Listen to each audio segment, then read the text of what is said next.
ZRG family? Hello, How welcome, are you? welcome. Well, they can't respond, so anyways. Sure, not Maiyah. live. So today we are here to talk about one thing and one thing only. Rent control. Right. I know a lot of y'all are gonna be like, oh, you're agents. Of course you don't want rent control. Da da da da da. You just want your checks. But we have a valid reason as to why. Yeah. I mean, we do this full time. You would think that we could see behind both sides of the table because Yes. I, as a renter, you, as an investor, Mm-hmm. you get Yeah. both sides of the pie. Yeah. I mean, it's difficult because with expenses in every aspect, whether it's food, gas, insurance, your phone bill, rent, everything's going up except for people's incomes. So we get that it's hard on tenants, obviously, but it is hard on landlords too and homeowners. And obviously, we're helping a lot of first time home buyers who are trying to get out of a certain financial class and, climb their way up and build generational wealth. But if we bring in rent control, it makes that so much harder. So much harder. And the thing is, I think a lot of people forget that a renter is a buyer. Mm-hmm. Like most of the people that we work with, because we Mhm. specialize with first time home buyers, a lot of them Mhm. come in and they're first time investors and they so desperately want to become an investor. Right. Now, and they're renters, it now Right. doesn't make start much more somewhere. sense. You start Yeah. somewhere. So it's like, if you're comfortable being a renter, cool, but Mhm. understand there's so much that happens in the background for Mhm. you to even have a place to rent. Exactly. And Massachusetts, I mean, we know is tenant geared. Mhm. Everything is in favor of the tenant as much as Mhm. people may not feel like it. Mhm. But I was a rental specialist. I used to work for Boston Pads where we did nothing but rentals, and majority of the people who are coming to us for assistance were small time homeowners, small Yeah. investors. They own Mhm. maybe one or two your mom and pop shops. You know, mom still working as a nurse, dad Mhm. is maybe a post office mailman, and Mhm. they don't have the time to keep up with this property. And Right. when you have tenants that aren't paying their bills or not allowing you to have showings and yada yada yada, you need someone to assist you with that. So we Yeah. saw firsthand what that assistance was Yeah. and what they needed. So now with this rent control, it affects much Right. more than just your rent. Right. And people don't realize that. Yeah. So what is your perspective as an investor? So, as an investor, numbers are really important when looking at a property to purchase or running a property. Um, Obviously, things are going up cost wise. Insurance taxes go up every year. If the landlord's paying utilities, those things go up. Obviously, if the property needs repairs and everything. So budgeting is super important and having the, funds for that. But like you said, a lot of these people are just first time home buyers trying to build generational wealth. They're not, repeat investors, or even if they are, they're small investors. They have 1, 2, maybe 3 properties. So numbers are super important. So when we're looking at numbers for properties, the rent really matters. Even if it's under market, you have the ability to, go and either make repairs and increase the rent a little bit, or maybe if people are moving out, get someone in there for market rent. Obviously, if you bring it up to market value, and that can help offset some of the costs and make home ownership actually doable. But when we bring in rent control and other things are not controlled, those expenses are still rising. It makes it really hard to own and rent a property. And then it's going to make the reputation of landlords even worse. We already have a bad rep. We already all heard the things landlord special, slumlord, yada yada yada. I am personally not that type of landlord. I try to be a very high maintenance, highly involved, serviced landlord. I really, care about my tenants. I care about my home, all my homes. So it's going to make it harder because if I'm collecting rent, but I'm coming out of pocket for my mortgage, out of pocket for utilities, taxes, expenses, repairs, it's going to make it a lot harder to upkeep the units from the regular wear and tear, or the tenants who, quite frankly, just, Don't care. don't care, and they're breaking something every other day. I've dealt with this. So it's going to make it really hard to upkeep these properties. And overall, what is that going to do? It's going to affect the property's value. I go to sell the property in 10 years that I didn't have the money to keep upkeep over the next 10 years. I'm not going to get market value for that home. And this is the case Bingo. for many, many, many people. It's not just small time investors. What about we're only getting older? I go to sell this property when I'm, 50, 60, and I didn't have the money because I'm not getting any return on these properties to hire a management company. So it's falling even more into distress. It's just going to kind of create this domino tumbleweed effect of if the tenants' affordability goes up, but the landlord's affordability goes down, it doesn't even make sense to be a homeowner anymore. Everybody's going to want to be a tenant. And for a second, I thought you were going to touch on the topic on, what's the word I'm looking for? How appeasing our market is. People come to Massachusetts. It's a hub. You got great schooling, great health care. It's an amazing place to raise a family. Yep. And now when you have properties values that aren't going anywhere, and on top of that, let's keep in mind we're in one of the historically older cities, so our houses are old, but they're worth something because of location. So now when you pair these things of not having houses updated enough, tenants now, you never catch up on market rents because God forbid you buy and this then property. This is not to mention even non-paying tenants, which I'm sure is still going to be a thing whether rent control happens or not. You know what I mean? That doesn't even factor in. We're just talking about if people are paying their rents and it's hard to get by. Okay, now what if you have 1, 2, 3 empty units? It makes it even harder, You can see Maya's feeling a little bit passionate. Yeah, I mean, she's not feeling this at all. Bank account. No, I'm kidding. It sucks because, like I said, you want to make things affordable for people. Like, I rent my properties, they're under market. Point blank period. They're under market because I want people to be able to afford their rent and for me to get paid and for me to have some kind of return. I'm not looking to just, rip everybody off so that I can make $1. No, it's about something larger than that. It's about scaling. It's about having something to pass down to my daughter. You know what I mean? But what am I going to pass down to her if I can't afford these properties? Debt? Well, foreclosures? Before we get into generational wealth, I could keep going. It doesn't. Let me backtrack. She's getting mad, bro. Y'all making Maya mad. Maya don't get mad. Right.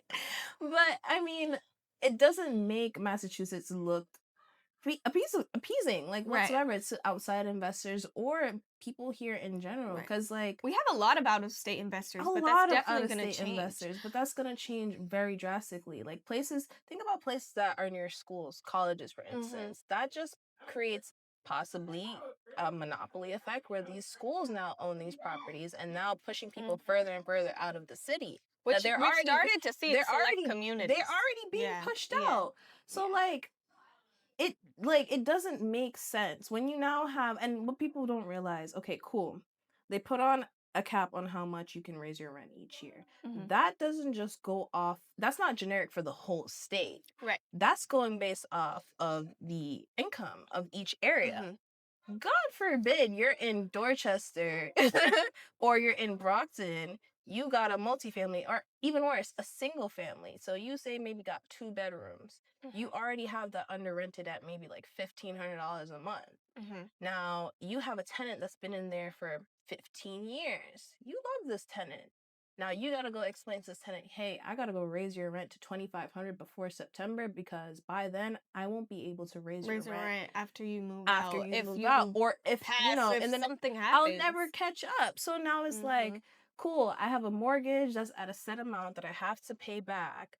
I'll never be able to have this property pay for this mortgage. God forbid anything breaks in this property. God forbid that, taxes now raise, because that's exactly what's going to happen.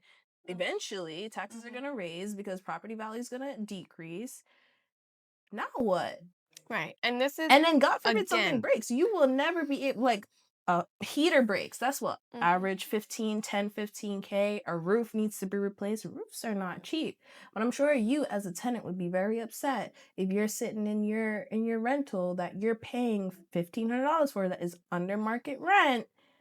But can't go no higher, but it ain't got no heat, right. or you got leaking through your roof. You're going to be very upset if your landlord is not going to replace that. This is going to go up. Attorneys probably love it. No, I'm kidding. But, I mean, you have to provide heat for people paying tenants. You have to provide light, these basic necessities, obviously. So, again, when these discrepancies arise, what's going to happen? People are going to be taken to court, and it's going to be a whole mess between tenants and landlords, and it shouldn't be. We're a team that works together. I own the property, but this is your home. Like, we are in this together, you know what I mean? And then, again, this doesn't even touch on the fact about our home buyers that haven't bought yet.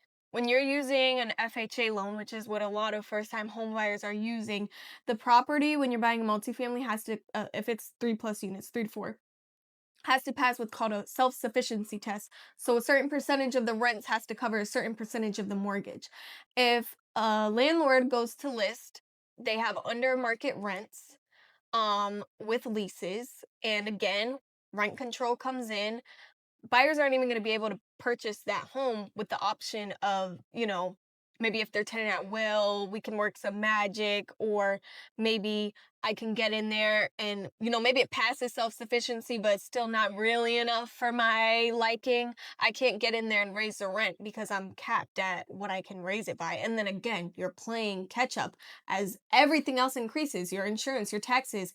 Again, God forbid something breaks. So it's a cycle for everybody. It's going to be harder for first-time home buyers. It's going to be harder for the small-time investors. It might even get harder for the big investors, on some scale, on some level. Because, how are they going to sell properties that they maybe are not all it caught affects up on rent? sellers. It literally affects Because who's going to want to buy that? Who's going to want to buy that if they Mm-hmm. know they're going into a fixed rent amount? Right. And you think that it benefits tenants because it's going to make it more affordable. But again, if you're living in a place that your landlord can't even repair or help you with, are you really benefiting? Wouldn't you rather be paying market rent and have the safety net of knowing that if something goes wrong, someone can take care of it for you? You know what I mean? The confidence. Because then they can't even also afford property management. Like, people don't realize how expensive to have that cleaner clean your hallway every other week, or come and make sure that your plumbing is working. Or something you think is so simple, like your toilet is clogged, you broke a shower handle. These are real life situations I got calls about have time to like a couple weeks ago. These things cost so much money. To send a plumber out, just for them to look at it, it can be like $100, $200. Now they gotta get the parts. Now they gotta do the actual labor and repair. Even if you hire a handyman or you just kind of try to Joe Schmo it still costs money. And a lot of tenants that you run into, they don't really care or think about it. It's maybe ignorance, I'm not sure, but they don't even try not to break things. You know what I mean? So it just makes it things harder. That are not theirs. That's it just makes it so much harder. And that's not everybody. It's not everybody. I have some great tenants that there are some people who just will not take care of. It just makes it harder because not every tenant is a great tenant. So my thing is now, obviously, with rent control, it's a short-term fix for a long-term problem. Wages aren't going up. We know in Massachusetts, when we're working with investors, because we work with developers and investors all the time, we're trying to find them a deal where things make sense. Mm-hmm. I don't think a lot of people are considering the fact that we don't have enough housing. For the past year, our issue has been inventory. Mm-hmm. Inventory. So, wouldn't it make more sense to make it easier? Because every time I talk to Billy, our in-house contractor, he's not just considering his profit. He has to consider energy efficiency. He has to consider zoning. He has to consider permits. And things that don't even cross the general public's mind. With it being so difficult for them to even allow these things, what investor is going to want to build a property? We already have investors where if you're building over a certain amount of units, 50% of them has to be affordable housing. Why not make it easier, don't you think? Right. To give these builders, it's going to start pushing people out of Massachusetts. It's just going to get more expensive. Like, it's gonna get more but if expensive. people can't afford it, then they're gonna leave. True, but the people that can afford it, they're just gonna be miserable because who's gonna be able to? Once taxes start going up, right? Because they're gonna have to take money from the municipal in order to cover the costs of these affordable housing. Who's gonna drive your ambulance? Because who's gonna pay them? When you call the cops, what about it takes an extra 40 minutes for them to get there. School districts fixing our roads, making sure your kids in a happy science class where they're school not buses, just like transportation, people don't think about free these school things. lunches. Literally, housing affects everything. Whether you think so or not, it affects everything. It's more than just the rent. Oh, speaking of new construction, what I did want to talk about, it's already risky, right? Obviously, like she said, the energy efficiency stuff, the permits, everything. But everything's also going to increase. Interest rates, construction costs, timelines.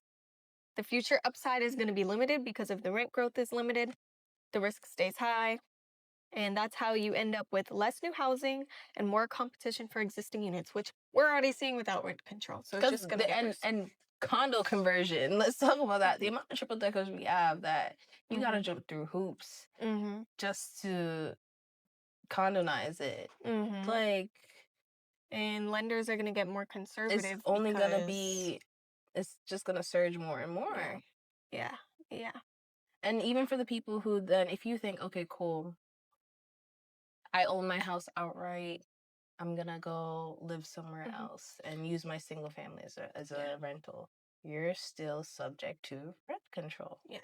And now, so now when taxes go up, I mean, for the people who are having those thoughts, now we're gonna start seeing the locked-in effect, where because of the rent control, even if your job changes, your family size changes, or the location isn't right for you anymore, it's going to be harder to move anywhere because you won't be able to afford it. Again, because of the self-sufficiency test, because of this, because of that. So there's going to be less turnover, again, less available units, lower inventory, and an artificial shortage of inventory. People aren't going to move because it doesn't make sense, and they're going to stay because the rent is too good to leave. Well, I mean, I don't know about staying because it's too good to leave. Eventually, they're gonna want to leave because their place is not getting updated. Like, eventually, will they have the capability to? Is the out of state at that point? Exactly. Out of state, because if it's statewide, I mean, like, ew, my cut's showing. If it's statewide, I mean, like, sure, you could move to another city, but how many people you gotta think about your job? Now let's talk about your commute. We're kind of touching on people that are already renting, right? Existing tenants. What about the generation that's coming up? The young adults that are just entering the rental market. Well, we already see a lot of younger people leaving Massachusetts. I don't know if you pay attention to that, but I'm also a younger person considering leaving Massachusetts. Two of my listings, one that's on market, one that's coming this month, they both are moving out of state. I just talked to a buyer today.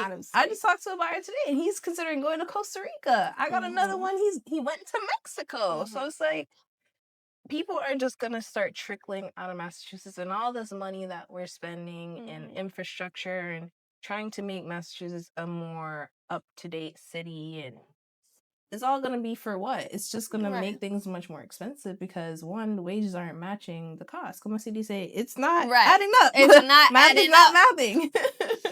So it's like, and we have to remember they're not gonna be renting. They're gonna just be heading out of town. Like, they're just gonna be stuck with a whole bunch of people who either have money or have been here for long enough to establish themselves or in a comfortable position. That's it. And for a lot of these people that own these homes and are being affected by this heavily are people who own businesses and, provide some type of public service. Obviously, all walks of life own homes, but we got to think about, we might see a lot of businesses close. They can't afford to run the homes. Can they afford to run the business? Are they going to have to sell their homes to run the business? And then they might have trouble selling the home because, again, what I mean? Who's gonna want to buy something that's gonna be a liability? There's so many what ifs, and we won't know until we see it. But I just don't think it's going to be the resolution that everybody thinks it is. Because like you said, it's a temporary solution for a long-term issue. And although I understand why something has to change because affordability is just not realistic right now, we're making it harder on more people than the amount of people we're helping. And I mean, in no way, shape, or form do we not feel for tenants. I do feel for tenants. Trust me, if I could rent right now, if I could rent my dream apartment right now, I absolutely would. Mm-hmm. But wages do not match the cost of living. It's not even just about rent now. It's also, okay, cool. Food. You have to consider food. You have to consider schooling. Childcare. You have to consider just life in general. You need a car. You eventually want to buy a house. This isn't just about rent. And people don't realize, okay, cool. We feel for the people who are renting, but what about the people who also own these homes so you can rent it? Right. Like, these are people like you and me. Like, they're still busting their butt working 2-3 jobs, possibly.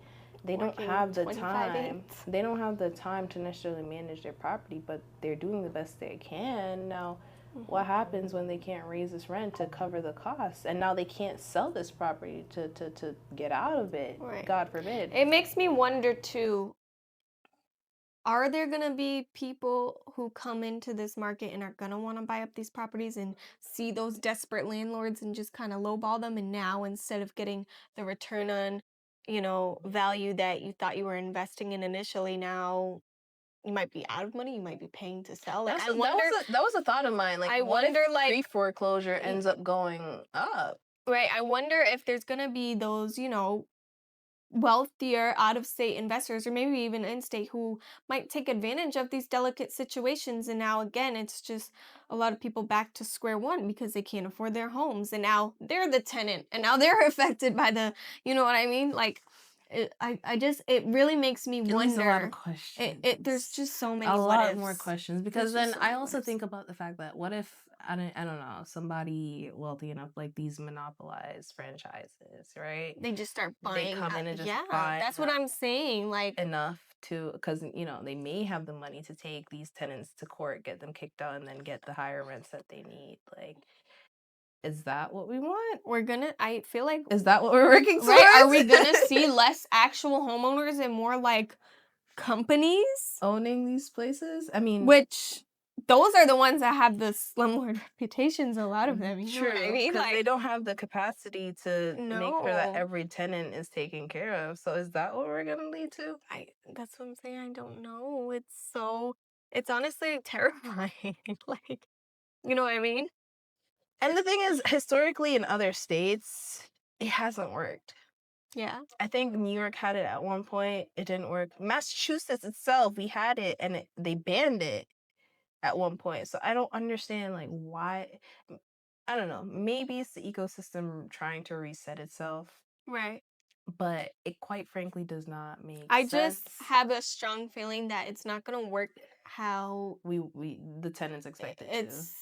It's set out to, and we're going to have to take 10 steps back after we take these ones forward. So. It's going to just tank property value. All in all, it's going to tank property value, take away from the municipal, because schools, taxes are just going to everything, go up. Road maintenance.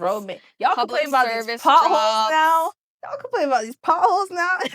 They already don't fix them, so just wait. Rent control. You call an ambulance taking a whole 45, 50 minutes to get. And then again, like, it just affects so many industries, like, you're not even thinking about, like, oh, so now because homeowners can't really afford to upkeep the properties in some situations, okay, who's affected by that? The people that would be hired to go upkeep these properties. Property management, landscapers, plumbers, electricians, roofers, siders, demolitionists, construction workers, general contractors.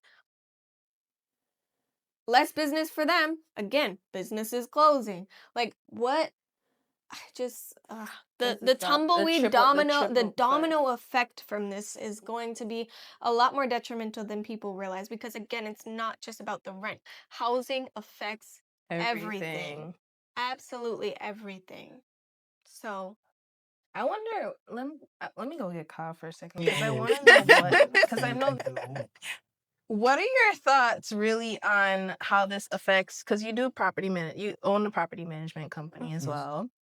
And I'm sure over the time you've built a lot of big relationships with investors. Sure. Have you had the conversation with any of them? And how do you think this trickles into property management? Yes, I've had conversations with a few of them, or majority of my clients. I mean, it's one of those things where nobody likes it. I mean, it sounds interesting or it sounds sexy at face value when you hear rent control is coming and it's going to make things more affordable. However, from a landlord perspective or from a business perspective, I wouldn't necessarily say that that sounds the sexiest. I mean, I think a lot of people now start to worry about their property values and what's going to happen with those. What is going to be the benefit of them investing in Massachusetts? Because the reason why people invest here is because they know that they can take advantage of the appreciation, and over time, your investment will start to make sense. Even if you buy it now, it might not cash flow the way that you want it to, but you have a plan, whether that's to improve the building, whether that's to make different things, whether it's to decrease financing to increase revenue. So there's many different things that people do when buying properties, and I think a lot of those options are going to be taken away should this rent control come into play. So my conversations have been more so trying to educate them on what's going on, and the response that I've gotten is overwhelmingly they're not really happy about it. Right.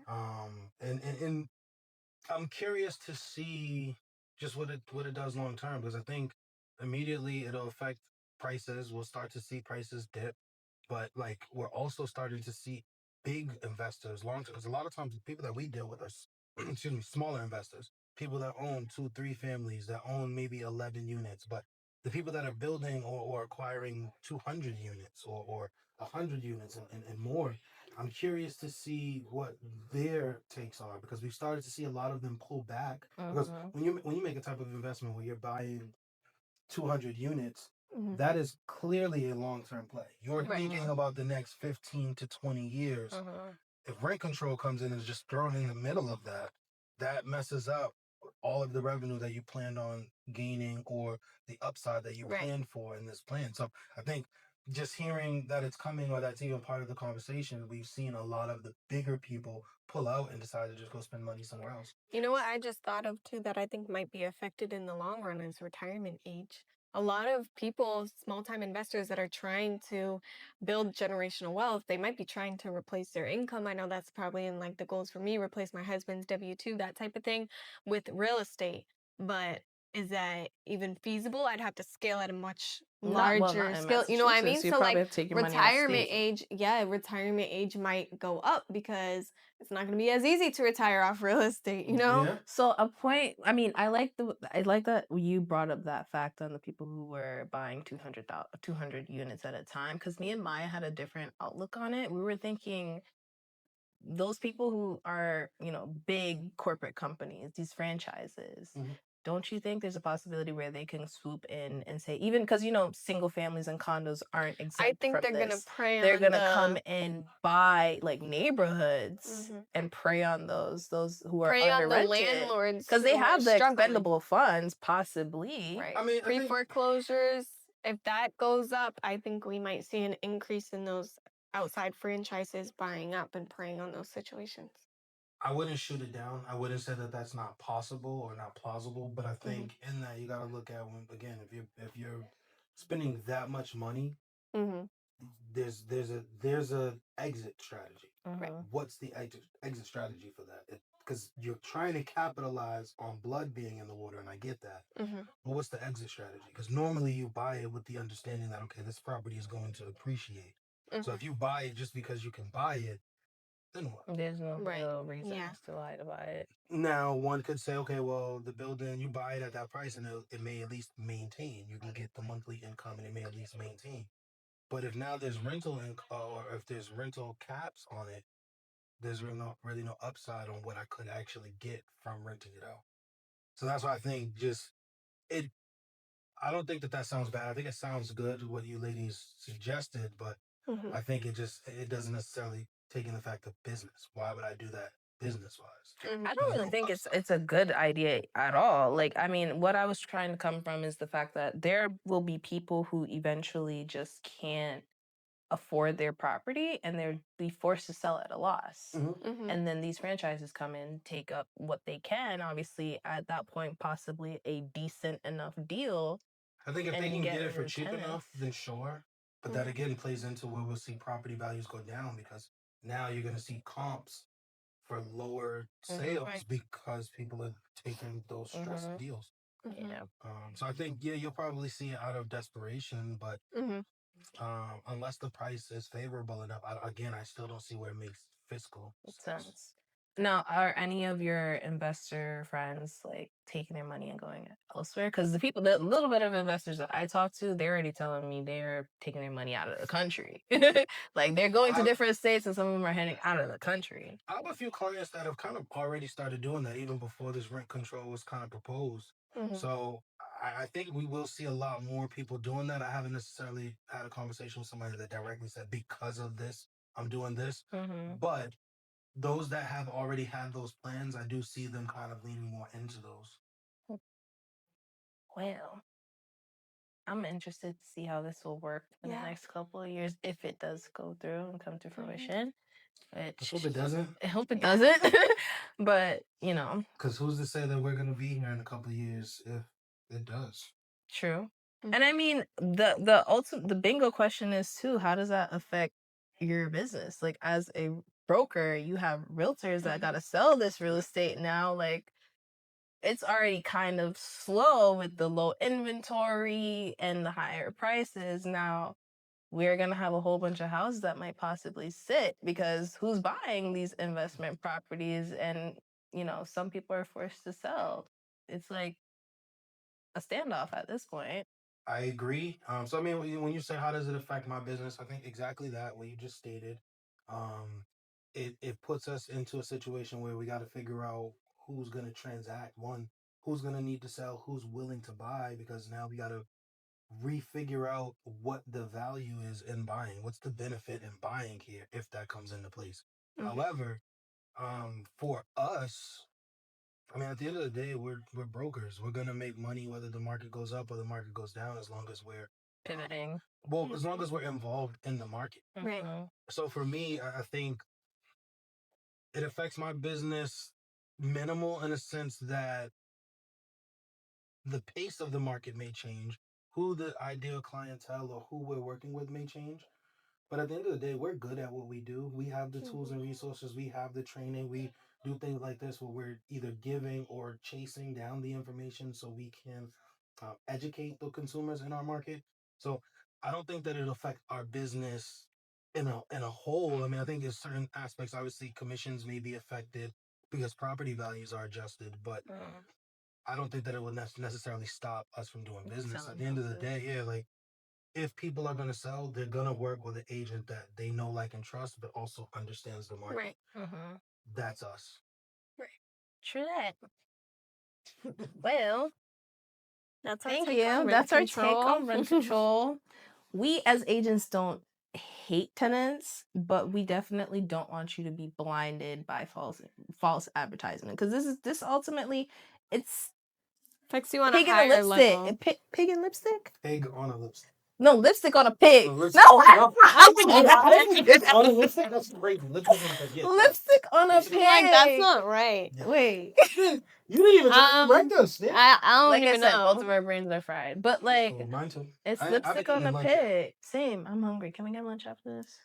Well, Anyways, this only is if our... Maya Oh yeah, says because yes. Maya, Only if saying- Maya says yes. But yeah, Y'all wanna it's go eat, literally that's lipstick on a pig, and like it may not happen in 2 years, 3 years, 5 years, but it's gonna happen. And there are already landlords out here because Massachusetts is historically known as one of the oldest cities. Like these houses are old. Shit. Yeah, we birthed y'all. Let me stop. Hang on with our son. But reality is, like, these houses are already old. So I'm sorry for the landlords that can't already jump and try to catch up to their rent, the market rent, if they're not already at market rent. And that is our take on rent control. We hope, obviously, this doesn't come off as insensitive towards any party. We understand both sides of the coin, but we want you to go into this with a deeper education and understanding of what rent control truly means and how it affects everybody. And hopefully, do your due diligence. Yes, hopefully, our state, our country. It's not our country. Our state can find a better resolution for this, so that everybody can win. Yeah, I agree. I desperately agree. So, and if you do have questions, please reach us. Consult us. On the screen. We are professional. Yeah, reach consultants. out. We'll put the phone number here. But also reach out to us on social media. Reach out to us online. We're publishing a lot of blogs and newsletters and sending out correspondence so we can get the information out there. I don't want to tell you what to think, but I want to make sure that you're aware because, in my opinion, the conversation is way too quiet right now. This is something that they're selling or pushing as a one-size-fits-all, which means if enacted, it will be immediately and it will be for the entire state. So there will be no nuance in regards to which cities and towns are separated or handled differently. So I think definitely people need to do their due diligence. They need to understand what is at stake, what the conversation is, and what it should be. And then form your opinion from there. But there's a lot of money that is going to be taken away from the real estate industry as far as property values go. From the state. From the state, I think it was like $300 million in municipal funds that will be taken away. And this is Massachusetts. Y'all know they're going to go get their money back. So homeowners, I don't care if you own a single family, a condo, or a multifamily.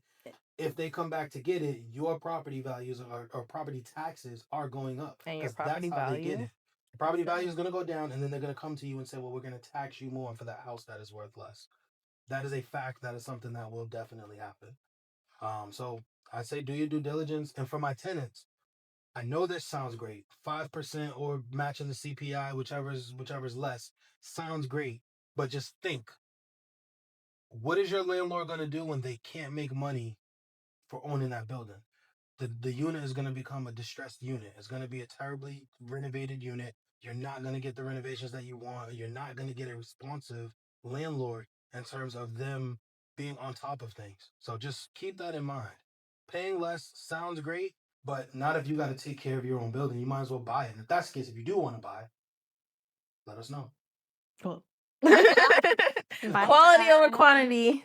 Bye. Behind the scenes. Hi. Hey. Oh no! Ow! Ow! Ow! Are you okay? You okay?